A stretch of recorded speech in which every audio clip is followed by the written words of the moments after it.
इससे राजनीति का स्तर गिरेगा। हाँ, कोई बात में दम हो, प्रूफ हो, तो आपकी विधानसभा चल रही है, सौगंध है बीजेपी वालों को।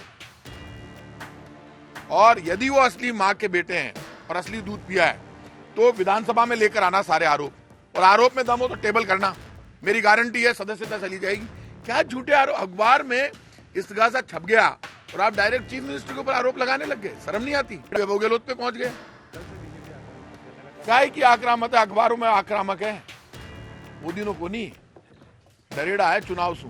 इसलिए गलत है कि हम तो भगवान राम के वंशज हैं, हमारे भगवान राम का कोई अपमान करेगा तो उसके खिलाफ कार्रवाई करेंगे। भाई वो रोड चोरी कर रहे हैं वहां पे, जो मैंने पता किया, लेकिन आप उसका तरीका ये है कि पहले भगवान की मूर्ति हटाओ तरीके से, सम्मान के साथ, विधि विधान से। और सालासर बालाजी का तो अपना एक महत्व है, उसके बाद उस गेट को हटा के रोड चोरी कर देते। भगवान राम का अपमान किसी भी कीमत पर बर्दाश्त नहीं कर सकते। हम तो खुद कछा वंश के लोग सारे, जो हम क्षत्रिय हैं, भगवान राम का वंशज मानते हैं अपने आप को, और भगवान राम के वंशज हैं हम लोग।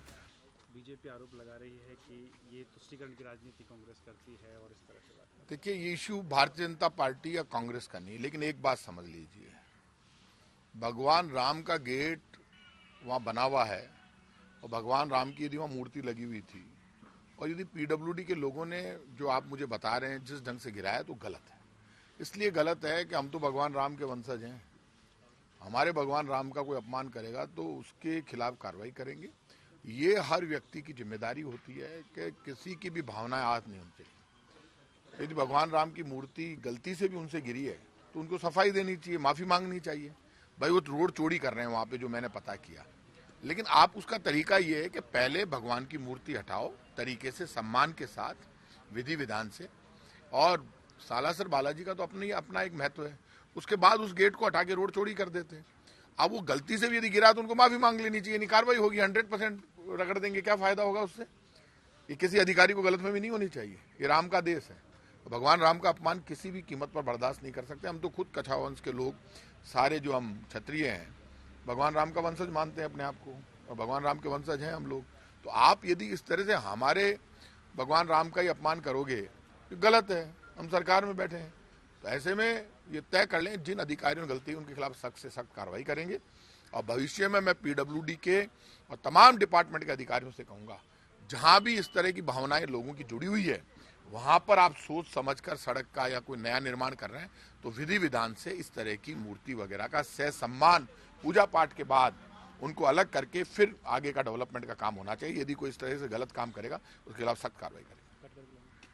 क्योंकि ये सारा मामला मेरी जानकारी में नहीं है, लेकिन हमारे वहाँ के जो विधायक हैं मलिंगा जी, उन्होंने इस पर बयान दिया है और इस मामले में जांच चल रही है। सच्चाई सामने आने दीजिए, लेकिन यदि कोई भी दोषी है रेप के मामले में, गैंग रेप के मामले में, किसी को नहीं छोड़ेंगे, ठोक के मारेंगे, सख्त से सख्त कार्रवाई करेंगे। वैभव गहलोत जी का भी एक मामला, ये सब मामले झूठे हैं। राजस्थान की सरकार, कांग्रेस की सरकार को काबू में करने के लिए अब मुख्यमंत्री अशोक गहलोत जी तक ये पहुंच गए, और पहुंच के एक झूठा मामला इस्तिगासा पेश किया गया। आप पढ़ लो आप उसको, उसमें आपको पता चल जाएगा कि सारा मामला बनाया गया है और उसमें क्या लेना देना है। मेरी गारंटी है वैभव गहलोत जानते भी नहीं होंगे उनको। ऐसे कोई भी षड्यंत्र करके आप कहीं इस्तिगासा पेश कर दो और किसी नेता के बेटे का नाम लिख दो, नेता का नाम लिख दो, तो आप ऐसे तो प्रधानमंत्री और राष्ट्रपति के नाम से भी इस्तिगासा कर दो। वो तो कॉन्स्टिट्यूशनल पोस्ट है, इसलिए वो थे। उन्होंने तो ध्यान ही नहीं दिया होगा कि वैभव गहलोत कौन है, तो वो जानते ही नहीं एक दूसरे को। और वहां महाराष्ट्र में इस्तिगासा करते हैं और बीजेपी के नेता बयान देते हैं, बीजेपी के नेता डरे हुए हैं। अब क्या ये वहां जीत गए, यूपी, गोवा, उत्तराखंड, तो इनको गलतफहमी हो गई कि हमारा जो महंगाई, बेरोजगारी का मुद्दा तो खत्म हो गया, लेकिन राजस्थान की सरकार की गुड गवर्नेंस, हमारा अच्छा बजट, हमारी लोगों के प्रति जो जन कल्याण और विकास की योजनाएं हैं, उससे बीजेपी डरती है। तो जब बीजेपी डरती है तो बीजेपी ने अब डायरेक्ट हिट करना चालू कर दिया मुख्यमंत्री को। अब मुख्यमंत्री के बेटे तक आ गए। तो आप झूठ, फरेब और धोखे की राजनीति करोगे तो इससे डरते नहीं है। आप ये चाहोगे कांग्रेस को इस तरह से, शर्म नहीं आती? आपको ये तय कर लेना, कांग्रेस और बीजेपी के नेता समझ ले इस बात को। आप जिस तरह से नेताओं के बच्चों पर नेता लोग बयान देते हैं, पहले खुद का घर देख लो। आपके बच्चे के ऊपर कोई झूठा इस्तिगासा करके इस तरह के बयान देगा तो आपके कितना दर्द होगा। तो बच्चे सबके बराबर हैं। ये कांग्रेस बीजेपी में बटकर कम से कम इतने लेवल मत गिराओ, इससे राजनीति का स्तर गिरेगा। हाँ, कोई बात में दम हो, प्रूफ हो, तो आपकी विधानसभा चल रही है, सौगंध है बीजेपी वालों को। और यदि वो असली मां के बेटे हैं और असली दूध पिया है तो विधानसभा में लेकर आना सारे आरोप, और आरोप में दम हो तो टेबल करना, मेरी गारंटी है सदस्यता चली जाएगी। क्या झूठे आरोप, अखबार में इस्तिगासा छप गया और आप डायरेक्ट चीफ मिनिस्टर के ऊपर आरोप लगाने लग गए, शर्म नहीं आती? चल रही है ना विधानसभा, क्या हुआ? बड़े बड़े आरोप लगा रहे थे रीट के ऊपर, चल रही है ना विधानसभा भी क्यों भाग गए? रीट का मुद्दा छोड़ के जो बीजेपी भाग गई, बड़ी बड़ी बातें कर रही थी, 6-7 दिन खराब कर दिए विधानसभा के, तो मामला ही नहीं था। आप झूठे मामले बनाना चाहो और अब आप सीधे वैभव गहलोत पे पहुंच गए। कल से बीजेपी आक्रामक है लगातार। काय की आक्रामक है? अखबारों में आक्रामक है, पोदिनो को नहीं, डरेड़ा है चुनाव से। अब जब चुनाव से डरे हुए काम बता दे, बीजेपी को मैंने ये कहा कि आप चुनाव जीत गए, सबको दिख रहा है। अब आप एक काम करो, आपके जो मोदी सरकार का बजट है उसको ले आओ और हमारी सरकार के बजट से उसकी तुलना कर लो। डरे हुए हैं, बिजली सस्ती कर दी, 10 लाख तक का प्राइवेट अस्पताल में इलाज फ्री हो गया, सरकारी अस्पताल में तो सब कुछ फ्री है। 80 लाख 1,33,00,000 महिलाओं को स्मार्टफोन मिल रहा है। हमारी उड़ान योजना है जिसमें राजस्थान पहला स्टेट है जहां पैड फ्री है बच्चियों से लेकर महिलाओं तक।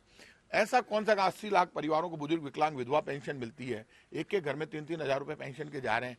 सारा काम जबरदस्त हो रहा है।